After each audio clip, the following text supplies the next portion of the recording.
And we begin with a developing story from Iran, where the U.S. and Israeli military are trying to rescue a fighter jet crew after their plane was downed over Iran. One crew member has reportedly been rescued. The fate of another remains unknown. Now, the fighter reportedly came down in southwestern Iran. The exact location is unclear. Images of wreckage released by Iran suggest that the fighter is an F-15, a two-seater aircraft.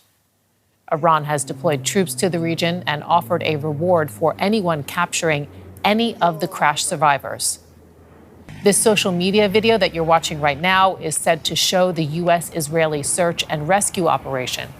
It is the first known loss of a U.S. warplane inside Iran since the start of the war. For more on this, let's bring in DW's Janelle Dumalaon, who is following developments from Washington. So, Janelle, give us an update.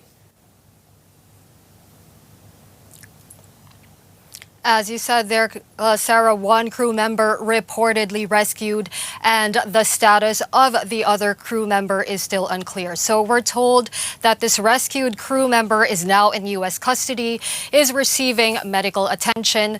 We don't know any other details with regard to the condition of this person, what their name is, and whether they were the pilot, whether they might have been the weapons system officer sitting at the rear of the plane.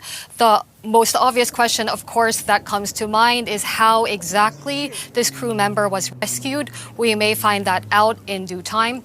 We've not really heard anything official from the White House on this, except for comments from Press Secretary Caroline Leavitt, who has said that the president has been continuously briefed on this throughout the day. But as you said there is still a crew member that is still unaccounted for, which means the search and rescue is still ongoing. So a very risky operation still underway here, and therefore still a very challenging and difficult moment for the U.S. in this war. And Janelle, as you mentioned, we have not had much comment officially from the administration. What must be going on right now at the White House? Yeah, so like I said there, so apart from hearing that the president is being continuously briefed throughout the day, we've heard very little, nothing publicly, in fact, from the White House, the Pentagon, CENTCOM, or any other sectors of the military. But we can imagine that in the White House, there must be a giant effort underway in order to manage this. They must be going through scenarios and figuring out what their possible responses are. For example, would they perhaps send special forces on the ground to rescue this downed crew member if this crew member is hiding on the ground? What would they do if Iran decides to attack the rescue effort?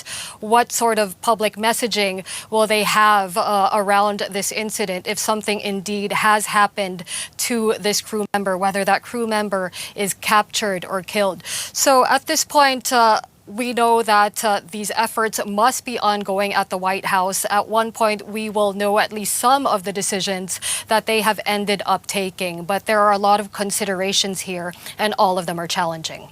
And the majority of Americans, we have to mention, are really firmly against this war. 13 American service members have been killed as a result so far of Operation Epic Fury. Talk with us about the psychology of this moment right now, Janelle. If indeed an American pilot is either captured or killed by Iran by this strike, what would this mean for Trump and his war? Yes, and as we have been saying, the fact that a search and rescue operation is underway, that also means that the people staffing those operations are doing so at great personal risk to themselves, and that could also potentially raise the costs of this war even further. But say an American crew member being captured by Iran, that would be very, very difficult for the war indeed. The war that, as you said, is already very unpopular with Americans, with more than 60% saying that they disapprove of Trump's handling of the war. But more than that, it is also a credibility question for President Trump and Secretary Pete Hegseth. They have made repeated assertions that Iran's military capabilities have been destroyed, that the air defenses have been severely degraded. But what this incident tells us is that Iran is still very much capable of shooting American planes out of the sky, and that therefore means means that the thousands of troops deployed to the Middle East might be in greater danger than the American public was told. And that is something that this incident is going to be something that makes this war much harder to sell to the American people. Janelle Dumalaon. Thank you, Janelle. And for more on the downed U.S. fighter jet in Iran, I'm also joined now by Scott Lucas, professor of American Studies at the University College Dublin. Good to see you, Scott. What do you think this incident is going to mean for Trump and his war on Iran? Well, I think in terms of the military dimension of this, as your correspondent was explaining very well, it sort of puts a chink in that idea that the U.S. has this invincibility in terms of its aerial operations.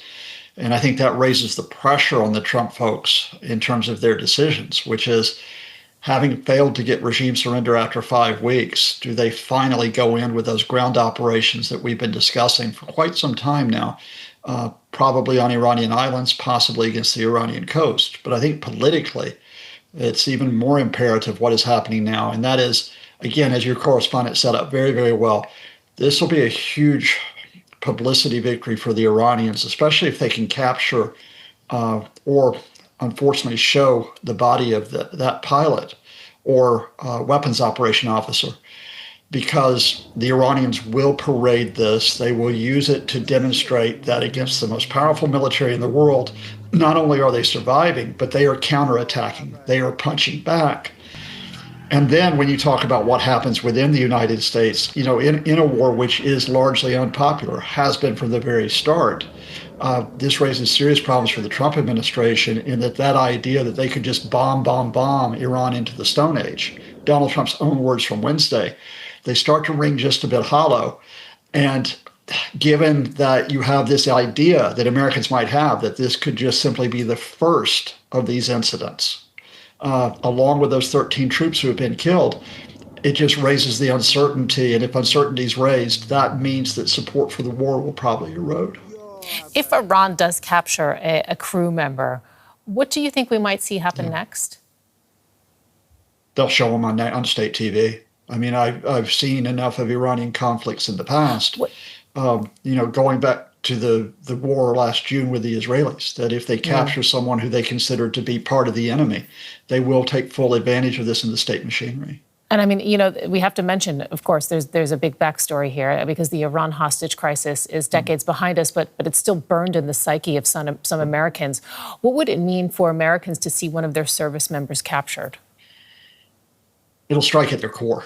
Again, now I'm not an analyst. I'm just someone who grew up in the United States and growing up in the Cold War and then afterwards with all the conflicts, including in the Middle East.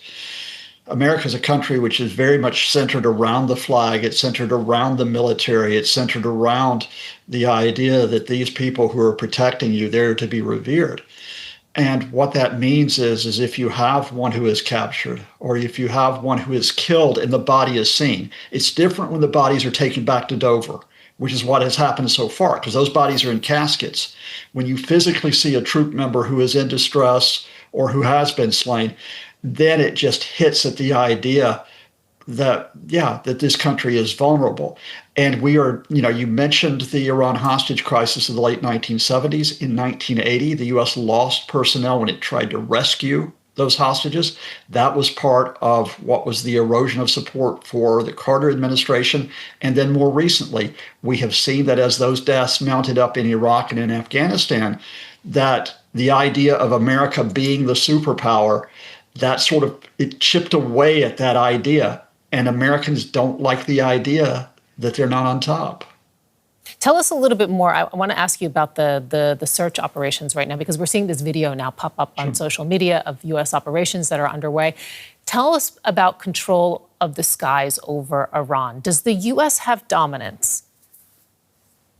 The U.S. has dominance in the sense that there's not really an Iranian air force to talk about. So we've never talked about the idea that, you're going to have fighter jets engaging each other in the sky. But what has happened is that we knew that Iran has air defenses. The question was, how good were the air defenses? And I think the Americans have been operating, at least politically operating, on the idea that there's no threat from those air defenses. Certainly that's what Donald Trump and Pete Hegseth said. This takes apart that narrative. Clearly, those air defenses were good enough to take this F-15E Strike Eagle down. There was a second American warplane that was forced to make an emergency landing early in the conflict, but there wasn't much publicity to that.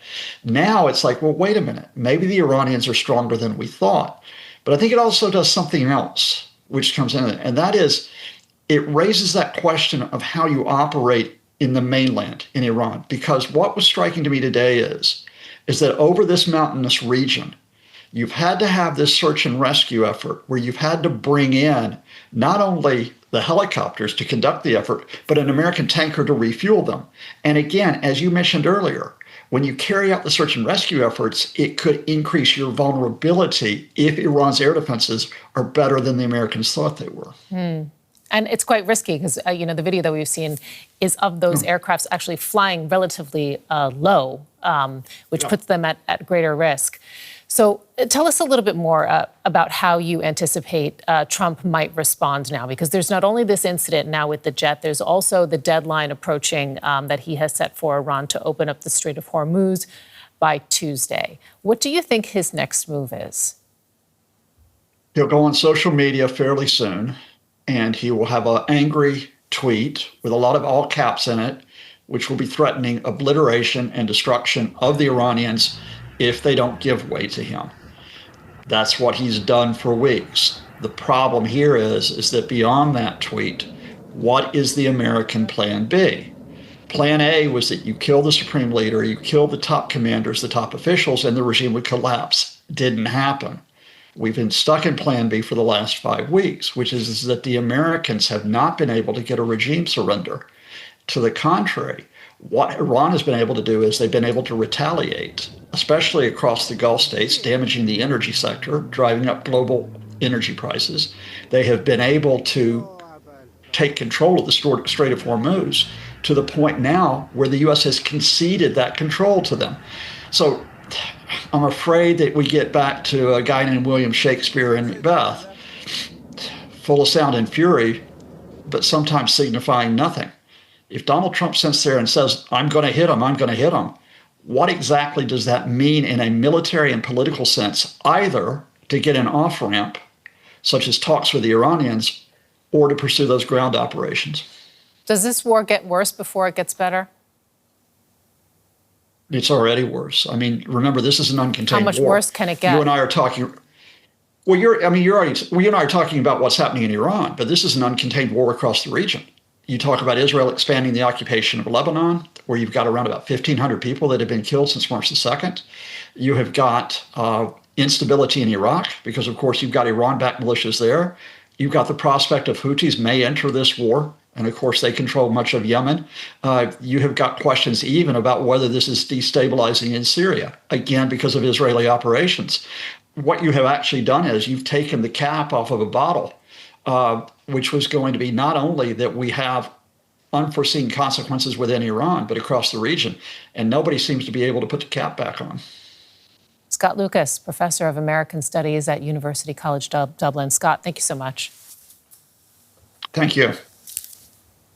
Let's look at this with military analyst Ralph Thiele. He's a former colonel in the German army. Today, he's the president of the security think tank Eurodefense Germany. Welcome to the program. Now, a high-stakes mission and a race against time to rescue the crew of the jet.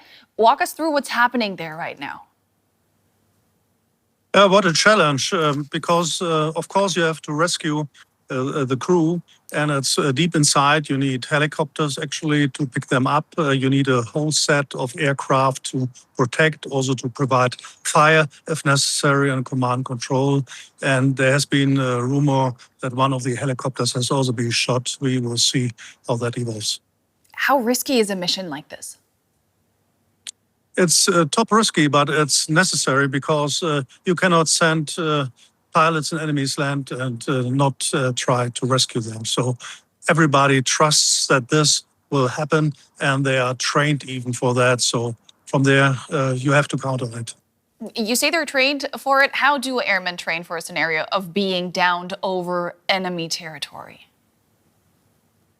In principle, they don't have much along with them, a survival kit and pistol, actually, and they train for ground and for water as well, so that they get along. You see with these paratroopers going down, heavy wind may come up, plenty of things that come. So they are, in principle, used that it might happen. Of course, they don't know this countryside, a very mountain countryside, so difficult to land safe anyhow, and then to stay aside as Iranians tell their people, kill them, get them. What can you tell us about the part of Iran where this fighter jet has been shot down? It's in the south of Iran. Iran is a wide country. It's so difficult for rescue teams to get there, actually, and you need a lot of silence that it happens. So obviously it was good enough. It's a mountainous area, so difficult to reach. The plane has been seen, although the rescue planes have been seen, but for some time they only were in touch with one of the crew and told the crew member to stay silent and hide, and then wait till it gets darker so that they can start the actual rescue mission. This has happened, obviously. Now, I think the big question here is, why is Iran capable to shoot down modern U.S. fighter jets? What went wrong here? In principle, nothing at first sight. First of all, sometimes just the planes go bad. This happens also in everyday training, so it just is crashing and you have to deal with that. Number two is then they got down to the target. It was a strike eagle, so looking at ground targets. Then you get in reach of these shoulder-held anti-aircraft weapons, and then it's difficult to get off of it. You train it, but you never can be sure. So this can happen. And even if you have air superiority, actually, this doesn't give you 100%. It gives you something like 90%, and 10% is still pretty much. It seems like you can predict where my next question is going, because the U.S. has claimed time and again that they have air superiority. They have degraded Iran's attack capabilities and their air defenses. Is that not true then? It is true, but of course there's always something left. But I don't think in this case it was a classical surface air missile that came up there. It's some of these army material that you have along, which is shoulder-mounted anti-air missiles. You cannot get and kill and destroy all of that. You have roughly 1 million Iranian soldiers, and some of them will have this kind of equipment, so you're never safe. Mm-hmm. Is this then a result of the U.S. underestimating Iran in a way, or is this just a danger that comes with the job? That's exactly it. Normally in war, you would expect much more losses per day, 20, 40 aircrafts per day, 100 if you're very bad. So it has been a very lucky mission so far for the employed air forces, so that they got through it without anything. And you cannot just bet on your luck. It will happen eventually, and it happened today. A lucky mission? Has it been up till now just luck, or is it a good strategy on the side of the U.S. and the Israelis who are attacking Iran here that not more of this has happened? You have to divide between the political objectives and the strategic objectives, and that's what's happening operationally with the armed forces. Obviously, they hit much more than 15,000 targets. Means Iran is degraded. It has no space force. It has no maritime force, no navy any longer. So there are plenty of things gone and not there. And Iran will be weakened for a decade at least. So this is good.